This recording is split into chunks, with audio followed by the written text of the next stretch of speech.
কি খবৰ? আশা কৰোঁ সকলো ভালে আছে। আৰু আজি বিক্ৰী গৈ চেনেলটোলৈ অন্য এটা ভিডিঅ'লৈ আপোনালোকক সকলোকে স্বাগতম জনাইছোঁ। আৰু আজি মোৰ ফাৰ্মখন কিমান টকাত বনালোঁ আপোনালোকক সকলো তথ্য দিম। আৰু কম খৰচত কেনেকৈ এখন গাহৰি ফাৰ্ম খুলিব পাৰি বা গাহৰি ফাৰ্মৰ ৰুমবিলাক বনাব পাৰি আপোনালোকক সকলো তথ্য দিম মই। আৰু এইফালে চাওক, মোৰ ৰুমবিলাক চব বাঁহ মাৰি থোৱা আছে। এইফালে আপোনালোকে চাই লওকচোন প্ৰথম ৰুমবিলাকৰ দৃশ্যবিলাক। চাওক, মানুহটো ওখ হ'ল, কিন্তু হেৰি ছালখন অলপ চাপৰ হ'ল, কিন্তু মাথাটো লাগে হাউলিবলগীয়া হৈছে। আৰু ৰুমবিলাক চাই লওক আপোনালোকে কেনেকৈ বনাইছোঁ, তাৰপৰা মই কিমান খৰচ হ'ল কি নাই আপোনালোকক সকলো ক'ম। এইফালে চাওক এনেকৈ আছে ৰুমবিলাক। মোৰ ৰুমবিলাক চব এইটো চিষ্টেমতে আছে, বাঁহ মাৰি থোৱা আছে। তলটো দেখিছে, তলটো পকা কৰি দিয়া আছে। এইফালে চাওক,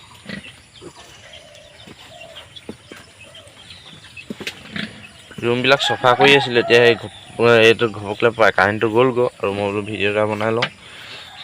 এইফালে চাওক,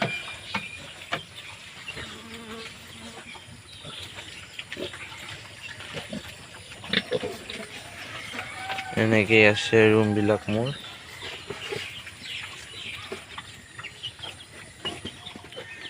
আৰু মোৰ ফাৰ্মখন মই কিমান টকাত বনালোঁ গম পাই নাই? একদম কম খৰচত বনাইছোঁ। কম খৰচত বনাইছোঁ। এনেকৈ যদি মোৰ চিষ্টেমত বনাই মই 30-35 হাজাৰ টকাৰ ভিতৰত মই 7টা ৰুম বনাইছোঁ। কিন্তু কিছুমান কাম নিজে কৰিবলগীয়া হৈছে। সেইবিলাক মাটি চাটি ভৰোৱা কাম মই ঘৰতে নিজে কৰিলোঁ। আৰু বাকী যি ঢালাই কামটো আৰু ছালখনৰ কামটো মই বেলেগ মানুহ লগালোঁ হাজিৰা। আৰু বাকী মই নিজে কৰি একদম 30-35 হাজাৰ টকাৰ ভিতৰত ধুনীয়াকৈ মোৰ ৰুমকেইটা বনালোঁ। 7টা ৰুম বনাইছিলোঁ, আৰু ৰুমকেইটা ধুনীয়া আছে, একদম টিপটপ। কিন্তু মোৰ ৰুমৰ জোখ লোৱা নাই মই, কেইফুট আছে, দীঘলটো কিমান, বহলটো কিমান, সেইটো ৰুমৰ হিচাপটো মই নকৰিলোঁ। সেইটো মই এনেই এটা এডজাষ্ট কৰি পিনি মই ৰুমকেইটা বনালোঁ। যদি আপোনালোকে কিছুমানে ৰুম বনাই আপোনালোকে হিচাপ কৰি ল'ব পাৰে, জোখ মাখ কৰি ল'ব পাৰে। মই কিন্তু জোখ মাখ নকৰিলোঁ, মোৰ নিজৰ নিজে এডজাষ্ট কৰিলোঁ যে ইমানটো কৰোঁ কিবা এটা হ'ব। তেনেকৈ মই ৰুমবিলাক বনালোঁ। আৰু মোৰ প্ৰতিটো ৰুমতে 2টা গাহৰি থ'ব পৰাকৈ মই ৰুমবিলাক বনালোঁ। কিন্তু গাভিনী গাহৰিকেইজনী, পোৱালি দিয়া গাহৰিকেইজনীৰ কাৰণে এটা এক্সট্ৰা ৰুম লাগে। আৰু মই যি নিচিনা মোৰ ৰুমকেইটা বনালোঁ মই দেখুৱাই দিম। এলিচিয়া বনালে অলপ প্ৰব্লেম হয়, কাৰণ পোৱালি দিয়াৰ পিছত মাকৰটো এতিয়া অলপ ডাঙৰ হ'ব, 25 দিনমানৰ পৰাতো মাকক ইমান গাখীৰ খাই থাকিব দিব নালাগে। সেইটো মাকজনী যদি বেছি গাখীৰ থাকে, মাকজনী অলপ ক্ষীণাই যায়। তেনেকুৱা চিষ্টেমত যদি আপোনালোকে চুক এটাতে যদি ৰুম এটা সৰুকৈ বনায়, তেতিয়া মানে সুবিধা হয়। কিছুমান পোৱালি পোহাই থ'ব পৰাকৈ এক্সট্ৰাকৈ অকণমান ৰুম এটা বনাব লাগে। গাভিনী গাহৰিৰ কাৰণে এক্সট্ৰা ৰুম মই বনাব লাগিব, কিন্তু মই এই ছিজনতে বনাব লাগিব। বাৰিষা ছিজনটো গ'লক, খৰালি ছিজনত মই বনাম বুলি ভাবি আছোঁ ৰুম 4 কোঠা। এনেকৈ বনালোঁ। মই যেনেকৈ বনালোঁ এতিয়া মোৰ অলপ প্ৰব্লেম হ'ল, কিন্তু ইমানটো প্ৰব্লেম নাই, মোটামুটি চলি গ'ল বাৰু। মোৰ এইজনী গাহৰি পোৱালি, এই গাহৰিজনী চাওকচোন, এই গাহৰিজনী অলপ ক্ষীণাই গ'ল। মোৰ যিহেতু লোকেল দানা খুৱাই আছে, গাহৰিকেইজনী অলপ ক্ষীণাবই। আৰু পোৱালিও 8টা পোৱালিয়ে যদি ডেইলি গাখীৰ খাই থাকে, পোৱালিবিলাক অলপ মাকজনী অলপ ক্ষীণাবই। আৰু আপোনালোকেও বনাওক, একদম কম খৰচত ৰুম বনাব পাৰিব। কিন্তু কিছুমান কাম নিজে আপোনালোকে কৰিব লাগিব। চব কামটো হাজিৰা কৰি লগালে পইচা অলপ খৰচ হ'ব। আৰু যদি আপোনালোকে ৱাল গুঠিম বুলি ভাবে, ৱাল গুঠিব পাৰিলেও ভাল হয়, কিন্তু পইচা বহুত লাগে। মই এতিয়া যি চিষ্টেমত বনালোঁ, এতিয়া 30-35 হাজাৰ ভিতৰত বনালোঁ। কিন্তু যদি এইখন ফাৰ্ম যদি মই চব যদি বেলেগক দিবলগীয়া হ'ল পইচা চইচা, আৰু যদি ৱাল গুঠিলোঁ 1-1.5 লাখমান টকা খৰচ হ'ল। সেইবিলাক পইচাটো আমাৰ হাতত নাই। আৰু আমি এতিয়া একদম কম পইচাতহে ফাৰ্মখন খুলিছোঁ। যদি সৰহকৈ পইচা থাকিলে একো প্ৰব্লেম নাই, আপোনালোকে ৱাল গুঠিব পাৰে। আৰু ৱাল গুঠিলেও কিছুমান সুবিধা হয়, আৰু এনেকৈ গুঠিলেও এনেকৈ দিলেও বেয়া নহয়। যিহেতু কিছুমান ৰুম যদি ৰ'দ নপৰে, ৱাল গুঠি থ'লে অলপ গোন্ধ মাৰে। ইয়াত এতিয়া ইমানটো গোন্ধ নপৰে, ৰ'দ জাকো পৰি যায় চবফালে। মোৰ এতিয়া যিটো দিশত আছে, মোৰ ৰুম একদম চফা হৈ যায়। ৰ'দ দিলে বুলি ক'লে চব ৰুম শুকাই যায় লগালগ, ৰ'দটো পাই যায়। আৰু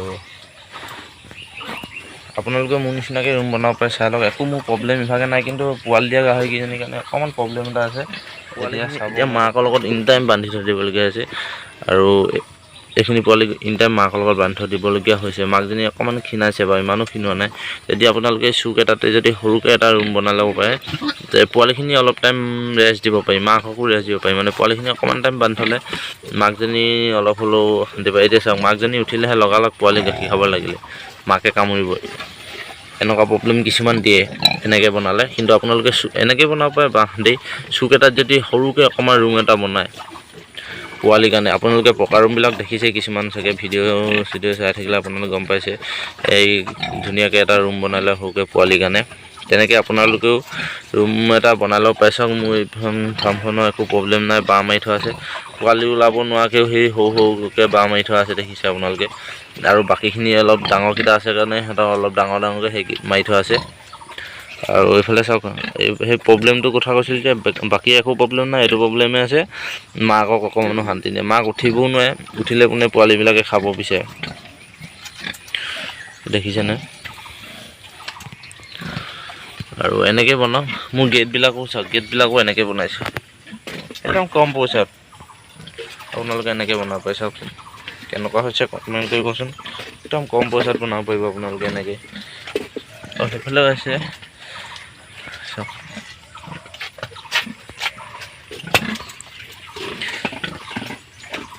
এইজনীয়ে মোৰ শেষ কৰিলে। তাই দানা দিয়াটো কেনেকৈ খাই পেলালে চাওকচোন, খাই খতম কৰিলে। মই এতিয়া এই গামলাত দানা দিবলগীয়া আছে। এইটো ৰুম এই দানা দিয়া এইটো বনাবলগীয়া হৈ আছে। আৰু চাওক, এইফালে পূৰা পোৱালি শুই আছে যে, দেখিছেনে। এনেকৈ আপোনালোকে ৰুম বনাওক, একদম কম পইচাতে ৰুম বনাওক। যদি ৱাল গুঠিব পইচা থাকিলে একো নাই, প্ৰব্লেম নাই, ৱাল গুঠিব পাৰে আপোনালোকে। মোৰ যিহেতু পইচা কম আছিলে কাৰণে মই এনেকৈ বনাইছোঁ। আৰু এনেকৈ যদি আপোনালোকে ৰুম বনাই একদম কম পইচাতে বনাব পাৰিব।